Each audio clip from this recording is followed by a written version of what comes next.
welcome to Hobbit Storytelling. How are you doing today? We are going to be reading a story, but first up, we are going to be reading Banana! the Bible. Then we are going to Sisters say banana. Then we are going to be doing the synopsis with Kimberly. Kimberly B! Kimberly B.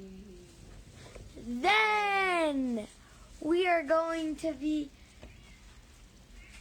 reading The Hobbit. And make sure to hit the like button, subscribe, and hit the bell to never miss another video. Here is my dad to do the Bible. The Bible. Daniel, be quiet. Hi.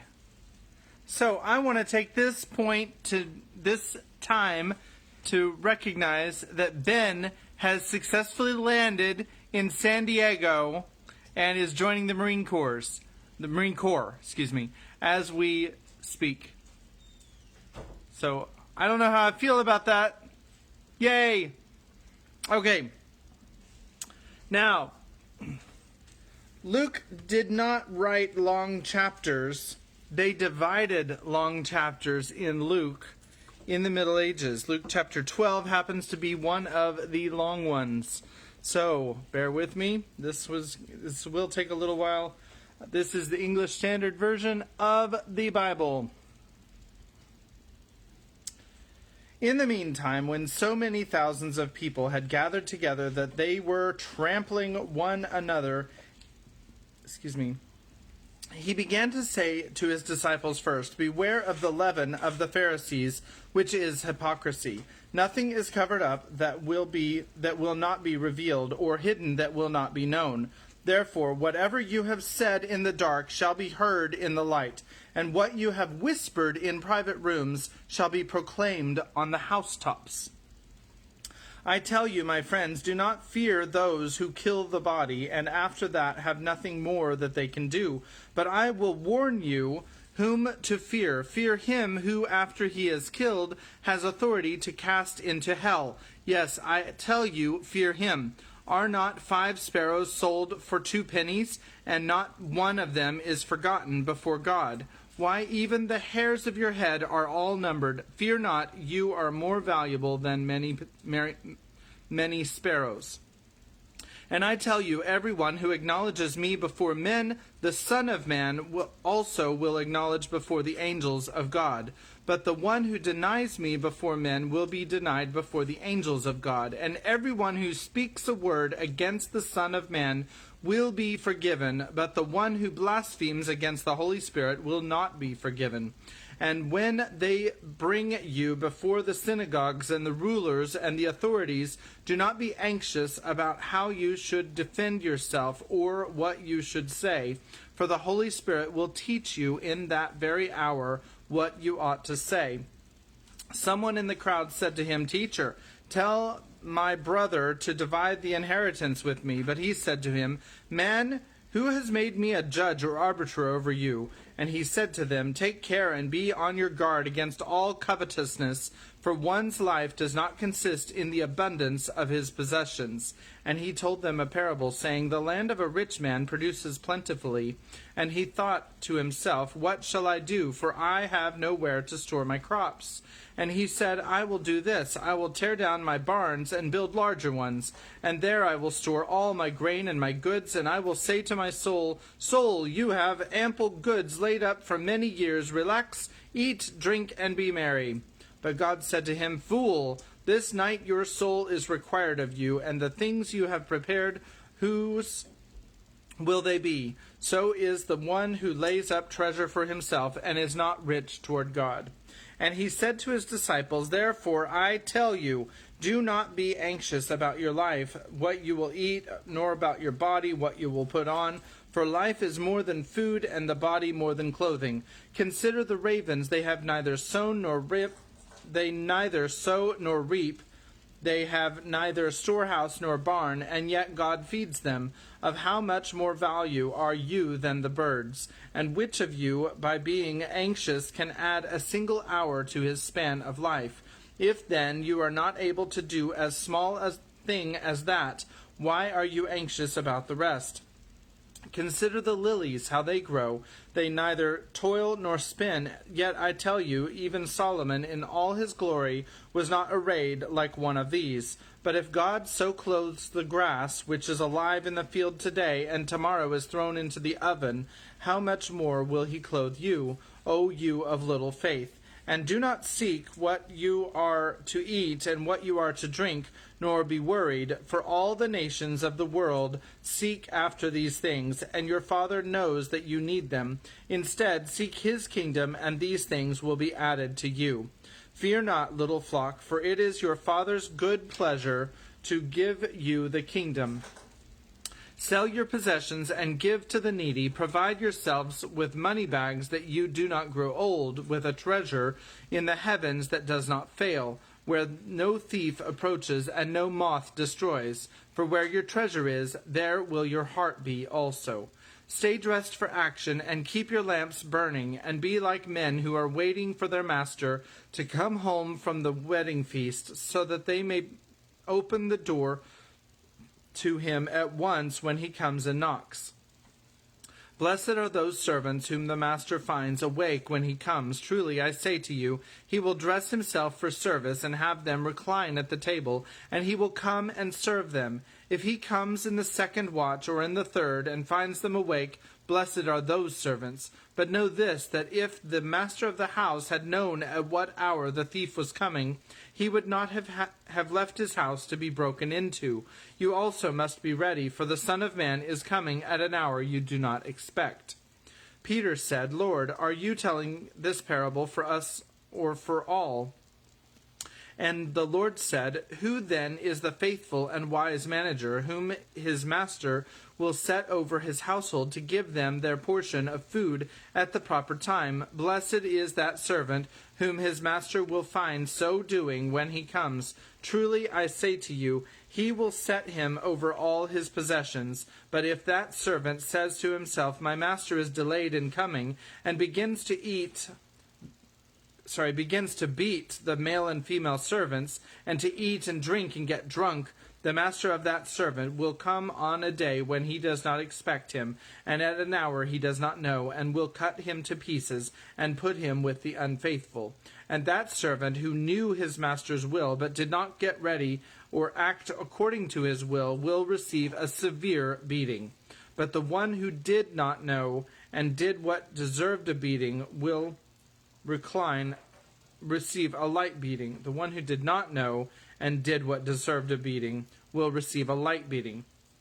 Everyone to whom much was given, of him much will be required, and from him to whom they entrusted much, they will demand the more. I came to cast fire on the earth, and would that it were already kindled. I have a baptism to be baptized with, and how great is my distress until it is accomplished. Do you think that I have come to give peace on earth? No, I tell you, but rather division. For from now on, in one house there will be 5 divided, 3 against 2, and 2 against 3. They will be divided, father against son, and son against father, mother against daughter, and daughter against mother, mother-in-law against daughter-in-law, and daughter-in-law against mother-in-law. He also said to the crowds, When you see a cloud rising in the west, you say at once, A shower is coming, and so it happens. And when you see in the south wind blowing, you say, There will be scorching heat, and it happens. You hypocrites! You know how to interpret the appearance of earth and sky, but why do you not know how to interpret the present time? And why do you not judge for yourselves what is right? As you go with your accuser before the magistrate, make an effort to settle with him on the way, lest he drag you to the judge, and the judge hand you over to the officer, and the officer put you in prison. I tell you, you will never get out until you have paid the very last penny. And that is the reading of God's Word, the English Standard Version of Luke chapter 12. And so now we get to the time when I get to tell you what happened in the last chapter. So we read the Hobbit, chapter 11. They basically found a path that led them up to it was sort of like a gate that they were able to just lift the latch and enter into the mountain. And that's basically what happened in that chapter. Okay, nobody's arguing with me, so it must be it. Oh, here comes Kimmy. I wasn't arguing with you. You hate it when they argue with you. Yeah, I literally have to pull you out of your seat. So what actually happened was they did find a path, but it wasn't exactly a gate. It was rather obvious to them because they were looking for it that it was a secret passage, but they had no idea how to open it. So they just sat there for days, and I think it was like a few weeks, and they were running low on food, actually, I think. And so right when they were about to go back and get more supplies, the door suddenly, like, I forget how it happened, but suddenly they were able to open the door because it was like a magic lock, and it was timed, I guess, and you could only open it on a specific day. And I think that about wraps up the last chapter because it was really short, and that's about all that happened.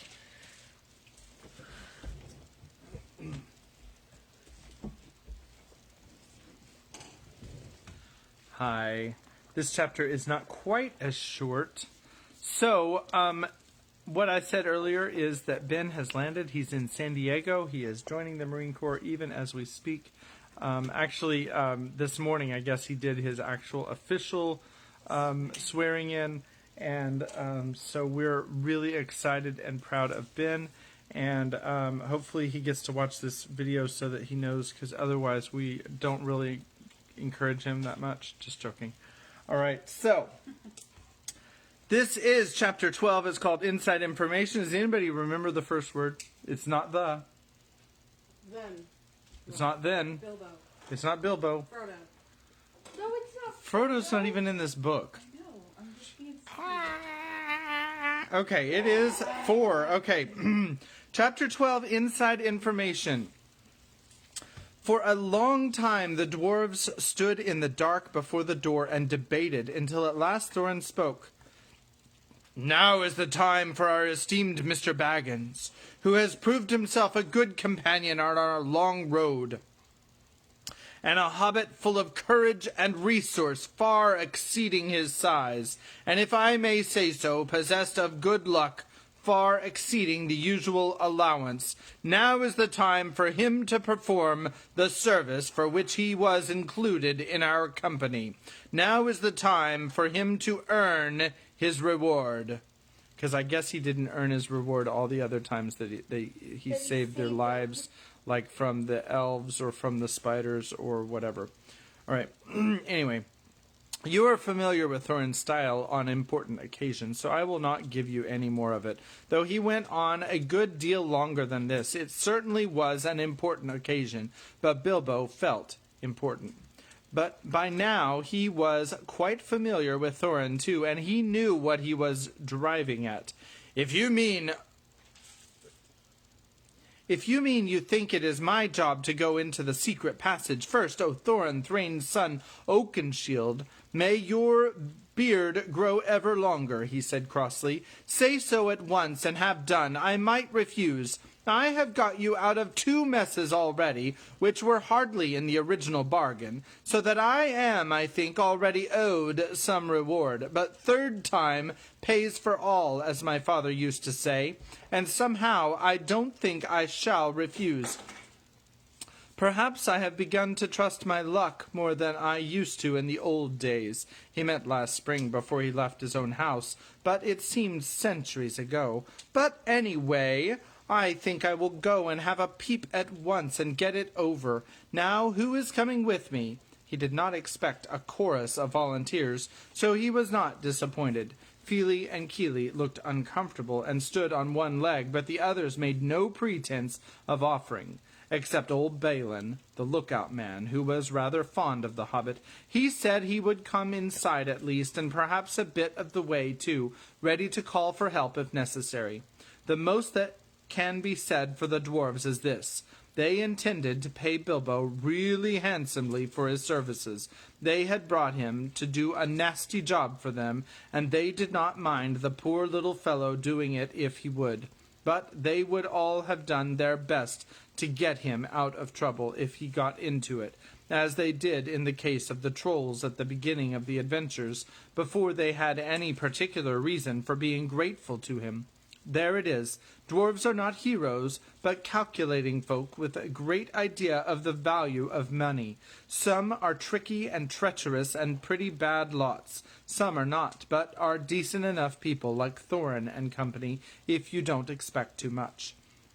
The stars were coming out behind him in a pale sky barred with black when the hobbit crept through the enchanted door and stole into the mountain. It was far easier going than he had expected. This was no goblin entrance or rough wood elves' cave. It was a passage made by dwarves, at the height of their wealth and skill, straight as a ruler, smooth-floored and smooth-sided, going with a gentle, never-varying slope direct to some distant end in the blackness below. After a while, Balin bade Bilbo good luck and stopped, where he could still see the faint outline of the door, and by a trick of the echoes of the tunnel hear the rustle of the whispering voices of the others just outside. Then the hobbit slipped on his ring, and warned by the echoes to take more than hobbit's care to make no sound, he crept noiselessly down, down, down into the dark. He was trembling with fear, but his little face was set and grim. Already he was a very different hobbit from the one that had run out without a pocket handkerchief from Bag End long ago. He had not had a pocket handkerchief for ages. He loosened his dagger in his sheath, tightened his belt, and went on. "Now you are in for it at last, Bilbo Baggins," he said to himself. "You went and put your foot right in it that night of the party, and now you have got to pull it out and pay for it. Dear me, what a fool I was and am," said the least tookish part of him. "I have absolutely no use for dragon-guarded treasures, and the whole lot could stay here forever if only I could wake up and find this beastly tunnel was my own front hall at home." He did not wake up, of course, but went still on and on till all sign of the door behind had faded away. He was altogether alone. Soon he thought it was beginning to feel warm. "Is that a kind of glow I seem to see coming right ahead down there?" he thought. It was. As he went forward, it grew and grew till there was no doubt about it. It was a red light steadily getting redder and redder. Also, it was now undoubtedly hot in the tunnel. Wisps of vapor floated up and past him, and he began to sweat. A sound, too, began to throb in his ears, a sort of bubbling like a noise of a large pot galloping on the fire, mixed with a rumble as of a gigantic tomcat purring. This grew to the unmistakable gurgling noise of some vast animal snoring in its sleep down there in the red glow in front of him. It was at this point that Bilbo stopped. Going on from there was the bravest thing he ever did. The tremendous things that happened afterwards were as nothing compared to it. He fought the real battle in the tunnel alone, before he ever saw the vast danger that lay in wait. At any rate, after a short halt, go on he did, and you can picture him coming to the end of the tunnel, an opening of much the same size and shape as the door above. Through it peeps the hobbit's little head. Before him lies the great bottommost cellar or dungeon hall of the ancient dwarves, right at the mountain's root. It is almost dark, so that its vastness can only be dimly guessed. But rising from the near side of the rocky floor, there is a great glow. The glow of Smog. There he lay, a vast red golden dragon, fast asleep. A thrumming came from his jaws and nostrils, and wisps of smoke, but his fires were low in slumber. Beneath him, under all his limbs and his huge coiled tail, and about him on all sides, stretching away across the unseen floors, lay countless piles of precious things, gold wrought and unwrought, gems and jewels, and silver red-stained in the ruddy light. Smog lay with wings folded like an immeasurable bat, turned partly on one side so that the hobbit could see his underparts, and his long pale belly crusted with gems and fragments of gold from his long lying on the costly bed. Behind him, where the walls were nearest, could dimly be seen coats of mail, helms and axes, swords and spears hanging, and there in rows stood great jars and vessels filled with a wealth that could not be guessed. To say that Bilbo's breath was taken away is no description at all. There are no words left to express his staggerment, since men changed the language that they learned of elves in the days when all the world was wonderful. Bilbo had heard tell and sing of dragon hordes before, but the splendor, the lust, the glory of such treasure had never yet come home to him. His heart was filled and pierced with enchantment, and with the desire of dwarves, and he gazed motionless, almost forgetting the frightful guardian at the gold beyond price and count. He gazed for what seemed an age before, drawn almost against his will, he stole from the shadow of the doorway across the floor to the nearest edge of the mounds of treasure. Above him the sleeping dragon lay, a dire menace even in his sleep. He grasped a great two-handled cup, as heavy as he could carry, and cast one fearful eye upward. Smog stirred a wing, opened a claw. The rumble of his snoring changed its note. Then Bilbo fled, but the dragon did not wake, not yet, but shifted into other dreams of greed and violence, lying there in his stolen hall, while the little hobbit toiled back up the long tunnel. His heart was beating, and a more fevered shaking was in his legs than when he was going down, but still he clutched the cup, and his chief thought was, "I've done it. This will show them. More like a grocer than a burglar, indeed. Well, we'll hear no more of that." Nor did he. Balin was overjoyed to see the hobbit again, and as delighted as he was surprised. He picked Bilbo up and carried him out into the open air. It was midnight, and clouds had covered the stars, but Bilbo lay with his eyes shut, gasping and taking pleasure in the feel of the fresh air again, and hardly noticing the excitement of the dwarves, or how they praised him and patted him on the back, and put themselves and all their families for generations to come at his service.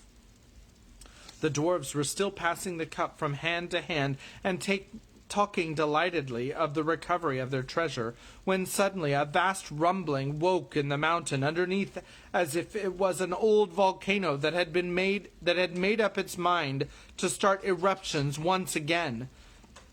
The door behind them was pulled nearly to and blocked from closing with a stone, but up the long tunnel came the dreadful echoes from far down in the depths of a bellowing and trampling that made the ground beneath them tremble. Then the dwarves forgot their joy and their confident boasts of a moment before, and cowered down in fright. Smog was still to be reckoned with. It does not do to leave a live dragon out of your calculations if you live near him. Dragons may not have much real use for all their wealth, but they know it to an ounce as a rule. Especially after long possession, and Smog was no exception. He had passed from an uneasy dream in which a warrior altogether insignificant in size, but provided with a bitter sword and great courage, figured most unpleasantly, to doze, and from a doze to wide waking. There was a breath of strange air in his cave. Excuse me. Could there be a draught from that little hole? He had never felt quite happy about it, though it was so small, and now he glared at it in suspicion, and wondered why he had never blocked it up. Of late he had half fancied he had caught the dim echoes of a knocking sound from far above that came down through it to his lair. He stirred and stretched forth his neck to sniff. Then he missed the cup. Thieves, fire, murder. Such a thing had not happened since first he came to the mountain. His rage passes description. The sort of rage that is only seen when rich folk that have more than they can enjoy suddenly use something that they long had but have never before used or wanted. His fire belched forth. The hall smoked. He shook the mountain roots. He thrust his head in vain at the little hole, and then, coiling its length together, roaring like thunder underground, he sped from his deep lair throughout its great door, out into the huge passes of the mountain palace, and up toward the front gate, to hunt the whole mountain till he had caught the thief, and had torn and trampled him, was his one thought. He issued from the gate, the waters rose in fierce whistling stream, and up he soared, blazing, into the air, and settled on the mountain top in a spout of green and scarlet flame. The dwarves heard the awful rumor of his flight, and they crouched against the walls of the grassy terrace, cringing under boulders, hoping somehow to escape the frightful eyes of the hunting dragon. There they would have all been killed if it had not been for Bilbo once again. "Quick, quick!" he gasped. "The door, the tunnel, it's no good here!" Roused by these words, they were just about to creep inside the tunnel when Beaver gave a cry. "My cousins, Bomber and Bofer! We have forgotten them. They are down in the valley." "They will be slain, and all our ponies too, and all our stores lost," moaned the others. "We can do nothing." "Nonsense," said Thorin, recovering his dignity. "We cannot leave them. Get inside, Mr. Baggins and Balin. And you too, Feely and Keely. The dragon shan't have all of us. Now, you others, where are the ropes? Be quick." Those were perhaps the worst moments they had been through yet. The horrible sounds of Smaug's anger were echoing in the stony hollows far above. At any moment he might come blazing down or fly whirling round and find them there, near the perilous cliff's edge, hauling madly on the ropes. Up came Bofer, and still all was safe. Up came Bomber, puffing and blowing, while the ropes creaked, and still all was safe. Up came some tools and bundles and stores, and then danger was upon them. A whirring noise was heard. A red light touched the points of standing rocks. The dragon came. They had barely time to fly back to the tunnel, pulling and dragging in their bundles, when Smaug came hurtling from the north, licking the mountain sides with flame, beating his great wings with a noise like a roaring wind. His hot breath shriveled the grass before the door, and drove in through the crack they had left, and scorched them as they lay hid. Flickering fires leapt up, and black rock shadows danced. Then darkness fell as he passed again. The ponies screamed with terror, burst their ropes, and galloped wildly off. The dragon swooped and turned to pursue them, and was gone. "That'll be the end of those poor beasts," said Thorin. "Nothing can escape Smaug once he sees it. Here we are, and here we shall have to stay. Unless any one fancies tramping the long open miles back to the river with Smaug on the watch." It was not a pleasant thought. Lost my place just then. They crept further down the tunnel, and there they lay and shivered though it was warm and stuffy, until dawn came pale through the crack of the door. Every now and again through the night they could hear the roar of the flying dragon grow and then pass and fade as he hunted round and round the mountain sides. He guessed from the ponies and from the traces of camps that he had discovered that men had come up from the river and the lake and had scaled the mountain side from the valley where the ponies had been standing. But the door withstood his searching eye, and the little high-walled bay had kept out his fiercest flames. Long he had hunted in vain, till the dawn chilled his wrath, and he went back to his golden couch to sleep, and to gather new strength. He would not forget or forgive the theft, not if 1,000 years turned him to smoldering stone. But he could not afford to wait. Slow and silent he crept back to his lair and half closed his eyes. When morning came, the terror of the dwarves grew less. They realized that dangers of this kind were inevitable in dealing with such a guardian, and that it was no good giving up their quest just yet. Nor could they get away just now, as Thorin had pointed out. Their ponies were lost or killed, and they would have to wait some time before Smaug relaxed his watch sufficiently for them to dare the long way on foot.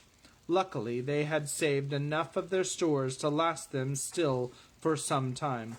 They debated long on what was to be done, but they could think of no way of getting rid of Smaug, which had always been a weak point in their plans, as Bilbo felt inclined to point out. Then, as is the nature of folk that are thoroughly perplexed, they began to grumble at the Hobbit, blaming him for what had at first so pleased them, for bringing away a cup and stirring up Smaug's wrath so soon. "What else do you suppose a burglar is to do?" asked Bilbo angrily. "I was not engaged to kill dragons. That is warrior's work. But to steal treasure, I made the best bargaining I could. Do you expect me to trot back with the whole horde of Thror on my back? If there is any grumbling to be done, I think I might have a say. You ought to have brought 500 burglars, not one. I am sure it reflects great credit on your grandfather, but you cannot pretend that you ever made the vast extent of his wealth clear to me. I should want hundreds of years to bring it all up, if I was 50 times as big, and Smaug as tame as a rabbit." After that, of course, the dwarves begged his pardon. "What, then, do you propose we do, Mr. Baggins?" asked Thorin politely. "I have no idea at the moment. If you mean about removing the treasure, that obviously depends entirely on some new turn of luck, and the getting rid of Smaug. Getting rid of dragons is not at all in my line, but I will do my best to think about it. Personally, I have no hopes at all, and I wish I was safe back at home." "Never mind that for the moment. What are we to do now, today?" "Well, if you really want my advice, I should say we can do nothing but stay where we are. By day we can no doubt creep out safely enough to take the air. Perhaps before long, one or two could be chosen to go back to the store by the river and replenish our supplies. But in the meanwhile, everyone ought to be well inside the tunnel by night. Now, I will make you an offer. I have got my ring, and will creep down this very soon. Then, if ever Smaug ought to be napping, and see what he is up to, perhaps something will turn up. Every worm has his weak spot, as my father used to say, though I am sure it was not from personal experience." Naturally, the dwarves accepted the offer eagerly. Already they had come to respect little Bilbo. Now he had become the real leader in their adventure. He had begun to have ideas and plans of his own. When midday came, he got ready for another journey down into the mountain. He did not like it, of course, but it was not so bad now he knew more or less what was in front of him. Had he known more about dragons and their wily ways, he might have been more frightened and less hopeful of catching this one napping. The sun was shining when he started, but it was as dark as night in the tunnel. The light from the door, almost closed, soon faded as he went down. So silent was his going that smoke on his gentle wind could hardly have surpassed it, and he was inclined to feel a bit proud of himself as he drew near the lower door. There was only the very faintest glow to be seen. Old Smaug is weary and asleep, he thought. He can't see me, and he won't hear me. Cheer up, Bilbo. He had forgotten, or had never heard about dragons' sense of smell. It is also an awkward fact that they can keep half an eye open watching while they sleep, if they are suspicious. Smaug certainly looked fast asleep. Lost my place. Looked fast asleep, almost dead and dark, with scarcely a snore, more than a whiff of unseen steam, when Bilbo peeped once more from the entrance. He was just about to step out onto the floor when he caught a sudden thin and piercing ray of red from under the drooping lid of Smaug's left eye. He was only pretending to sleep. He was watching the tunnel entrance. Hurriedly, Bilbo stepped back and blessed the luck of his ring. Then Smaug spoke. And here's the picture. I showed this at the last one, but it is a good picture, and I wanted to show it again. Smaug sitting on his treasure. All right. Well, thief, I can smell you, and I feel your air. I hear your breath. Come along. Help yourself again. There is plenty, and to spare. But Bilbo was not quite so unlearned in dragon lore as all that, and if Smaug hoped to get him to come nearer so easily, he was disappointed. No, thank you, O Smaug the Tremendous, he replied. I did not come for presents. I only wished to have a look at you and see if you were truly as great as tales say. I did not believe them. Do you now? Said the dragon, somewhat flattered, even though he did not believe a word of it. Truly, songs and tales fall utterly short of the reality, O Smaug, the chiefest and greatest of calamities, replied Bilbo. You have nice manners for a thief and a liar, said the dragon. You seem familiar with my name, but I don't seem to remember smelling you before. Who are you, and where do you come from, may I ask? You may indeed. I come from under the hill, and under the hills, and over the hills my paths led. And through the air I am he that walks unseen. So I can well believe, said Smaug. But that is hardly your usual name. I am the clue finder, the web cutter, the stinging fly. I was chosen for the lucky number. Lovely titles, sneered the dragon, but lucky numbers don't always come off. I am he that buries his friends alive and drowns them and draws them alive again from the water. I am from the end of a bag, but no bag went over me. Those don't sound so creditable, scoffed Smaug. I am the friend of bears and the guest of eagles. I am ring winner and luck wearer. And I am barrel rider, went on Bilbo, beginning to be pleased with his riddling. That's better, said Smaug. But don't let your imagination run away with you. This, of course, is the way to talk to dragons, if you don't want to reveal your proper name, which is wise, and don't want to infuriate them by a flat refusal, which is also very wise. No dragon can resist the fascination of riddling talk, and of wasting time trying to understand it. There was a lot here which Smaug did not understand at all, though I expect you do, since you know all about Bilbo's adventures to which he is referring. But he thought he understood enough, and he chuckled in his wicked inside. I thought so last night, he smiled to himself. Lakemen, some nasty scheme of those miserable tub-trading lakemen, or I'm a lizard. I haven't been down that way for an age and an age, but I will soon alter that. Very well, O Barrel Rider, he said aloud. Maybe Barrel was your pony's name, and maybe not, though it was fat enough. You may walk unseen, but you did not walk all the way. Let me tell you, I ate 6 ponies last night, and I shall catch and eat all the others before long. In return for the excellent meal, I will give you one piece of advice for your good. Don't have more to do with dwarves than you can help."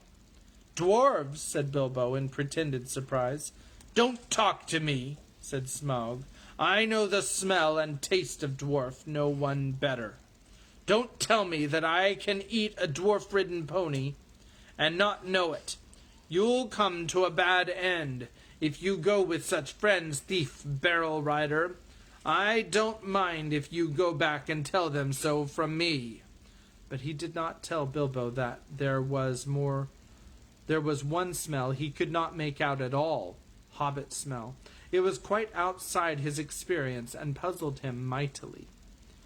"I suppose you got a fair price for that cup last night," he went on. "Come now, did you? Nothing at all? Well, that's just like them. And I suppose they are skulking outside, and your job is to do all the dangerous work and get what you can when I'm not looking. For them. And you will get a fair share. Don't you believe it? If you get off alive, you will be lucky."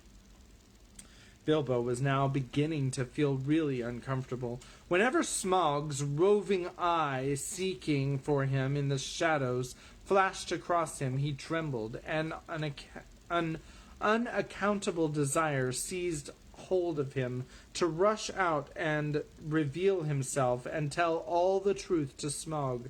In fact, he was in grievous danger of coming under the dragon's spell, but plucking up courage, he spoke again. "You don't know everything, O Smaug the Mighty," said he. "Not gold alone brought us hither." "Ha, ha, you admit the us," laughed Smaug. "Why not say us 14 and be done with it, Mr. Lucky Number? I am pleased to hear that you had other business in these parts, besides my gold. In that case you may, perhaps, not altogether waste your time. I don't know if it has occurred to you that, even if you could steal the gold bit by bit, a matter of 100 years or so, excuse me, you could not get it very far. Not much use on the mountainside, not much use in the forest, bless me. Had you never thought of that catch? A 14th share, I suppose, or something like it. Those were the terms, eh? But what about the delivery? What about the cartage? What about armed guards and tolls?" And Smaug laughed aloud. He had a wicked and wily heart, and he knew his guesses were not far out, though he suspected that the lake men were at the back of the plans, and that most of the plunder was meant to stop there in the town by the shore that in his young days had been called Esgaroth. You will hardly believe it, but poor Bilbo was really very taken aback. So far, all his thoughts and energies had been concentrated on getting to the mountain and finding the entrance. He had never bothered to wonder how the treasure was to be removed, certainly never how any part of it that might fall to his share was to be brought back all the way to Bag End under Hill. Now a nasty suspicion began to grow in his mind. Had the dwarves forgotten this important point too, or were they laughing in their sleeves at him all the time? That is the effect that dragon talk has on the inexperienced. Bilbo, of course, ought to have been on his guard, but Smaug had rather an overwhelming personality. "I tell you," he said, in an effort to remain loyal to his friends. Sorry, that must be Bilbo. Loyal to his friends and to keep his end up, that gold was only an afterthought with us. We came over hill and under hill by wave and wind for revenge. Surely, O Smaug, the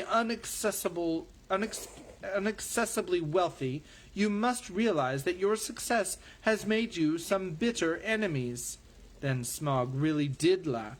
a devastating sound which shook Bilbo to the floor, while far up in the tunnel the dwarves huddled together and imagined that the hobbit had come to a sudden and nasty end. "Revenge!" he snorted, and the light of his eyes lit the hall from the floor to the ceiling like scarlet lightning. "Revenge! The king under the mountain is dead, and where are his kin that dare seek revenge? Girion, lord of Dale, is dead, and I have eaten his people like a wolf among its sheep.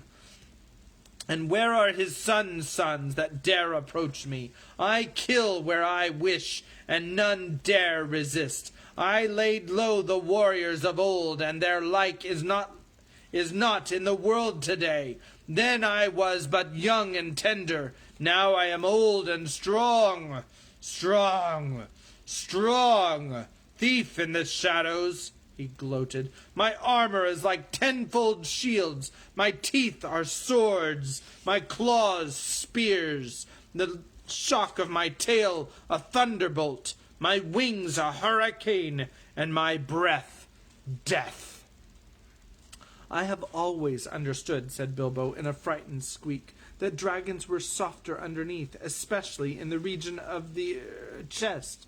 But doubtless one so fortified has thought of that."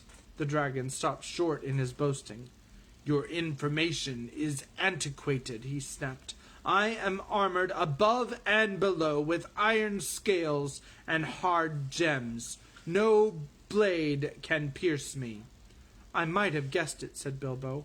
"Truly there can nowhere be found the equal of Lord Smaug the Impenetrable. What magnificence to possess a waistcoat of fine diamonds."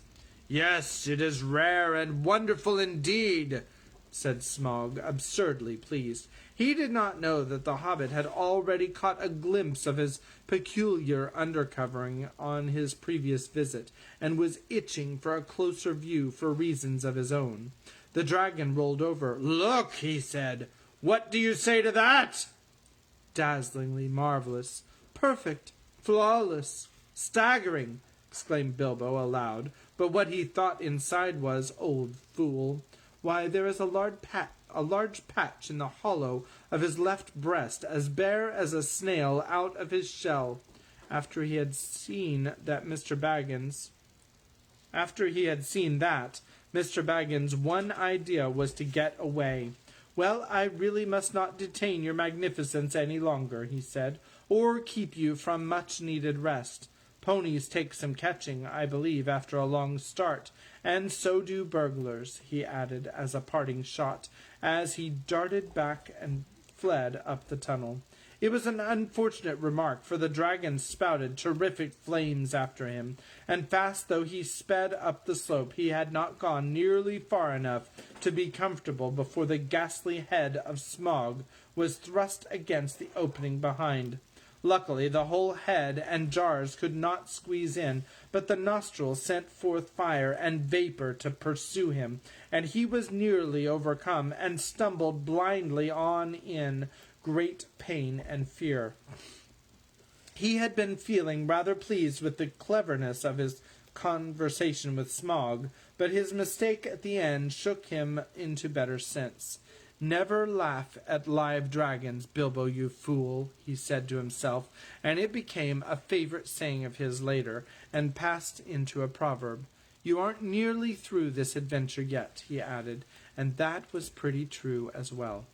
The afternoon was turning into evening when he came out again and stumbled and fell in a faint on the doorstep. The dwarves revived him and doctored his scorches as well as they could, but it was a long time before the hair on the back of his head and his heels grew properly again. It had all been singed and frizzled right down to the skin. In the meanwhile, his friends did their best to cheer him up, and they were eager for his story, especially wanting to know why the dragon had made such an awful noise, and how Bilbo had escaped.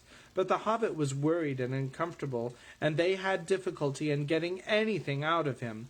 On thinking things over, he was now regretting some of the things he had said to the dragon, and was not eager to repeat them. The old thrush was sitting on the rock near by, with his head cocked on one side, listening to all that was said. It shows what an ill temper Bilbo was in. He picked up a stone and threw it at the thrush, which merely fluttered aside and came back. "Drat the bird," said Bilbo crossly. "I believe he is listening, and I don't like the look of him." "Leave him alone," said Thorin. "The thrushes are good and friendly. This is a very old bird indeed, and is maybe the last left of the ancient breed that used to live about here. Tamed to the hands of my father and grandfather, they were a long-lived and magical race, and this might even be one of those that were alive then, a couple of hundreds of years or more ago. The men of Dale used to have the trick of understanding their language, and used them for messengers to fly to the men of the lake and elsewhere." "Well, he'll have news to take to Lake Town, all right, if that's what he is after," said Bilbo, "though I don't suppose there are any people left there that trouble with the thrush language." "Why, what has happened?" cried the dwarves. "Do get on with your tale." So Bilbo told them all he could remember, and he confessed that he had a nasty feeling that the dragon guessed too much from his riddles, added to the camps and the ponies. "I am sure he knows we came from Lake Town and had help from there, and I have a horrible feeling that his next move may be in that direction. I wish to goodness I had never said that about Barrel Rider. It would make even a blind rabbit in these parts think of the lake men. Well, well, it cannot be helped, and it is difficult not to slip in talking to a dragon. Or so I've always heard," said Balin, anxious to comfort him. "I think you did very well, if you ask me. You found out one very useful thing at any rate, and got home alive, and that is more than most can say who have had words with the likes of Smaug. It may be a mercy and a blessing yet to know of the bare patch in the old worm's diamond waistcoat." That turned the conversation, and they all began discussing dragon slayings, historical, dubious, and mythical, and the various sorts of stabs and jabs and undercuts, and the different arts, devices, and stratagems by which they had been accomplished. The general opinion was that catching a dragon napping was not as easy as it sounded, and the attempt to stick one or prod one asleep was more likely to end in disaster than a bold frontal attack. All the while they talked, the thrush listened, till at last, when the stars began to peep forth, it silently spread its wings and flew away. And all the while they talked and the shadow lengthened, Bilbo became more and more unhappy, and his foreboding grew. At last he interrupted them. "I am sure we are very unsafe here," he said, "and I don't see the point of sitting here. The dragon has withered all the pleasant green, and anyway the night has come and it is cold. But I feel it in my bones that this place will be attacked again. Smaug knows now how I came down to his hall, and you can trust him to guess where the other end of the tunnel is. He will break all this side of the mountain to bits, if necessary, to stop up our entrance, and if we are smashed with it, the better he will like it." "You are very gloomy, Mr. Baggins," said Thorin. "Why has not Smaug blocked the lower end, then, if he is so eager to keep us out? He has not, or we should have heard him." I don't know. Because at first he wanted to try and lure me in again, I suppose, and now, perhaps, because he is waiting till after tonight's hunt, or because he does not want to damage his bedroom if he can help it. But I wish you would not argue. Smaug will be coming out at any minute now, and our only hope is to get well in the tunnel and shut the door." He seemed so much in earnest that the dwarves at last did as he said, though they delayed shutting the door. It seemed a desperate plan, for no one knew whether or how they could get it open again from the inside, and the thought of being shut in a place from which the only way out led through the dragon's lair was not the one they liked. Also, everything seemed quite quiet, both outside and down the tunnel, so for a longish while they sat inside not far down from the half-open door and went on talking. The talk turned to the dragon's wicked words about the dwarves. Bilbo wished he had never heard them, or at least that he could feel quite certain that the dwarves now were absolutely honest when they declared that they had never thought at all about what would happen after the treasure had been won. "We knew it would be a desperate venture," said Thorin, "and we know that still. And I still think that when we have won it, will be time enough to think what to do about it. As for your share, Mr. Baggins, I assure you are more than grateful, and you shall choose your own 14th as soon as we have anything to divide. I am sorry if you are worried about transport, and I admit the difficulties are great. The lands have not become less wild with the passing of time, rather the reverse. But we will do whatever we can for you, and take our share of the cost when the time comes. Believe me, or not, if you like." From that,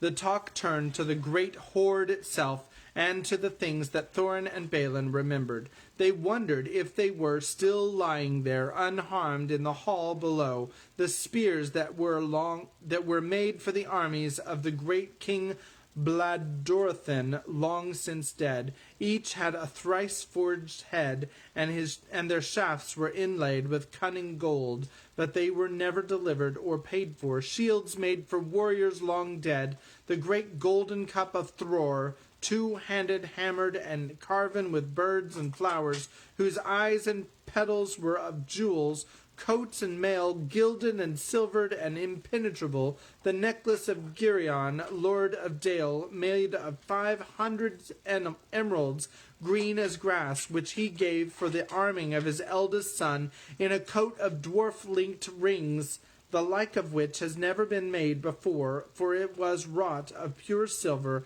to the power and strength of triple steel. But fairest of all was the great white gem which the dwarves had found beneath the roots of the mountain, the heart of the mountain, the Arkenstone of Thrain. "The Arkenstone! The Arkenstone!" murmured Thorin in the dark, half dreaming with his chin upon his knees. "It was like a globe with 1,000 facets. It shone like silver in the firelight, like water in the sun, like snow under the stars, like rain upon the moon." But the enchanted desire of the hoard had fallen from Bilbo. All through their talk he was only half listening to them. He sat nearest to the door, with one ear cocked for any beginnings of a sound without. His other was alert for echoes beyond the murmurs of the dwarves, for any whisper of a movement from far below. Darkness grew deeper, and he grew ever more uneasy. "Shut the door," he begged them. "I fear that dragon in my marrow. I like this silence far less than the uproar of last night. Shut the door before it is too late." Something in his voice gave the dwarves an uncomfortable feeling. Slowly Thorin shook off his dreams, and getting up, he kicked away the stone that wedged the door. Then they thrust upon it, and it closed with a snap and a clang. No trace of a keyhole was there left on the inside. They were shut in the mountain. And not a moment too soon. They had hardly gone any distance down the tunnel when a blow smote the side of the mountain like the crash of battering rams made of forest oaks and swung by giants. The rock boomed, the walls cracked, and stones fell from the roof on their heads. What would have happened if the door had still been open? I don't like to think. They fled further down the tunnel, glad to be still alive, while behind them, outside, they heard the roar and rumble of Smaug's fury. He was breaking rocks to pieces, smashing walls and cliff with the lashing of his huge tail, till their little lofty camping ground, the scorched grass, the thrush's stone, the snail-covered walls, the narrow ledge, and all disappeared in a jumble of smithereens, and an avalanche of splintered stones fell over the cliff into the valley below. Smaug had left his lair in silent stealth, quietly soared into the air, and then floated heavy and slow in the dark like a monstrous crow, down the wind toward the west of the mountain, in the hopes of catching unawares something or somebody there, and of spying the outlet to the passage which the thief had used. This was the outburst of his wrath, when he could find nobody and see nothing, even when he guessed the outlet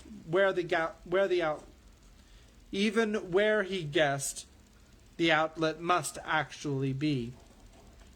After he had let off his rage in this way, he felt better, and he thought in his heart that he would not be troubled again from that direction. In the meanwhile, he had further vengeance to take. "Barrel rider," he snorted, "your feet came from the water side, and up the water you came without a doubt.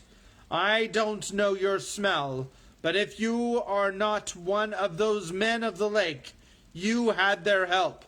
They shall see me, and remember who is the real king under the mountain." He rose in fire and went away south toward the running river. That's the end of chapter 12. Chapter 13 is called Not at Home, and we will read that one tomorrow. One more chapter, one more chapter. I know, but it's been a long one. And so we're going to go ahead and bid thee adieu for tonight. And thank you for joining us for Heavy D Storytelling for the book The Hobbit by J.R.R. Tolkien. And I hope you're enjoying the story. All right, God